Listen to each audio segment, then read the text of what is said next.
For Ezio, since he's not an assassin at the beginning, I wanted to create this sense of even more brutality, even more viscerality into it, which is like you feel more the blade, you feel more that it's tough to assassinate someone. Real violence is brutal. You can't kill someone by just slashing at them with a sword.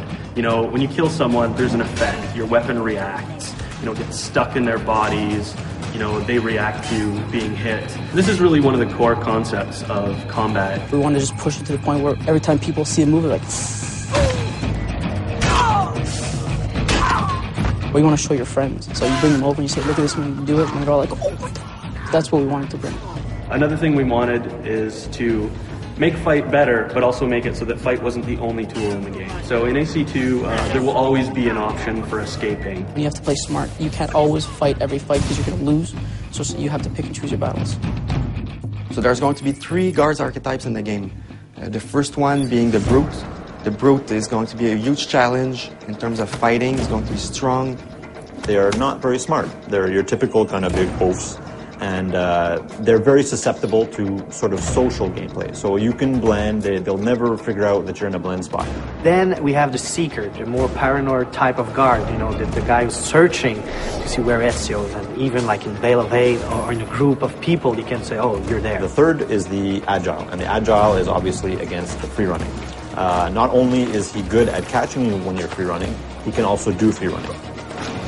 The other thing that's really cool about the archetypes is that each one uses a special weapon. You can actually steal people's weapons now.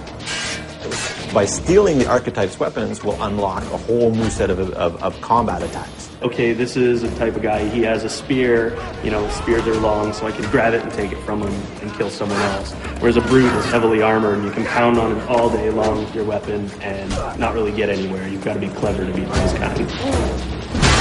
We made a technology that basically allows an AI to say, oh, okay, instead of just fleeing down a street, if I'm capable, why not flee up a building or flee up a ladder or flee across free-running elements or boats or whatever?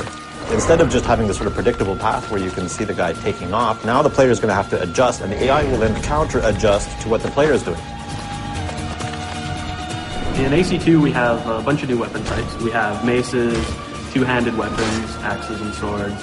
Hammers, spears, halberds, different types of daggers, hidden blades, 2 hidden blades.